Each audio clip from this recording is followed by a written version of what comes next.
Hey everybody, I'm Charlie Luscombe, and today we're talking about live performance tips for guitarists.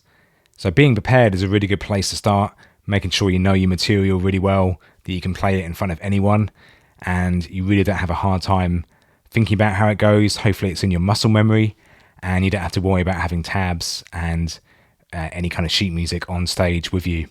So you might want to, before you do a gig, actually practice in front of a mirror to see what you look like. Make sure your posture's good, make sure you are not just kind of looking down at the guitar all the time and you're looking outwards towards the audience.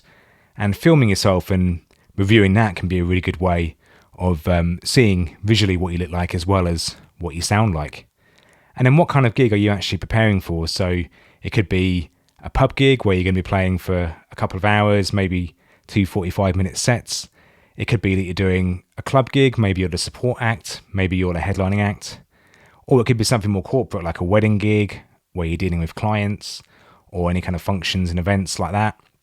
So knowing what kind of image you might have to convey on the night could be you having to be more formal, dressing formally for things like weddings and functions.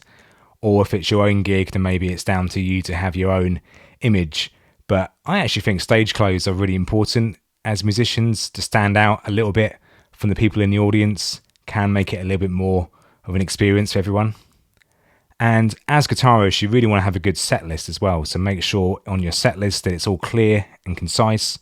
You're thinking about what songs are coming next, with what capo positions you might be in, what tunings you might be in. So you could even put footnotes to the side of the set list of what that's going to be.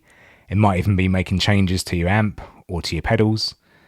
And then think about your journey before you even leave the house, maybe even the day before. How are you going to get there? Is it going to be public transport? Are you going to have your own vehicle? And you'll feel much better and hopefully be more relaxed the day before if you know how you're going to get to the venue.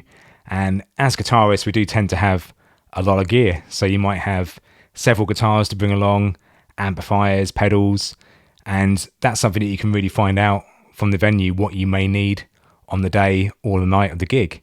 So I would nearly always bring 2 guitars, one as a backup, because if a string goes or stuff like that, I really don't have time to deal with that when I'm on stage playing live, because that's going to take quite a few minutes to sort out. It's a lot quicker to just grab a spare guitar and carry on.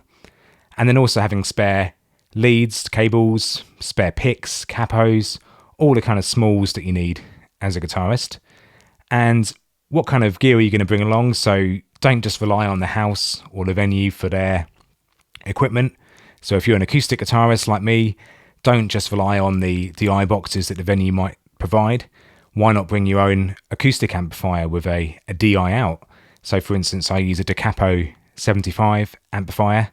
It's a great amp that players like Tommy Emmanuel and Joe Robinson use live, and you can get a real killer tone by having a DI out the back of that straight to the house.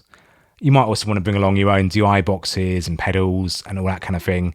But remember, it's not down to the sound engineer to get your tone. It's down to you to know what your tone is. It's down to them to provide all of the routing and the correct levels of your instrument, but it's down to you to know what tone you want. And if you're playing electric guitar, you again might have things like Blackstar amps that I like to use, or Marshall amps. A lot of these amps will have emulated outputs on the back where you could send it to the house that way, or 9 times out of 10 they're probably going to have a microphone that they're going to choose to mic it with. So when you get to the venue as well, do make sure you introduce yourself to the sound engineer and make good friends with them. Be polite to them. They're going to be your best friend for the night. And say hello to anyone else who's working there as well, and just be really friendly and really professional to people, because that can all make a real big difference for the night. And then when you do have a sound check, if it is a venue like a club, then the sound engineer is going to give you the chance to have some time to go through a song or two, get your levels sorted out, get all the routing sorted out, get a feel for the stage. If it's an open mic night, you may just be jumping up and doing a real quick line level check with the sound engineer.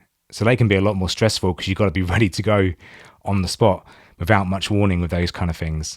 But they are great fun to do.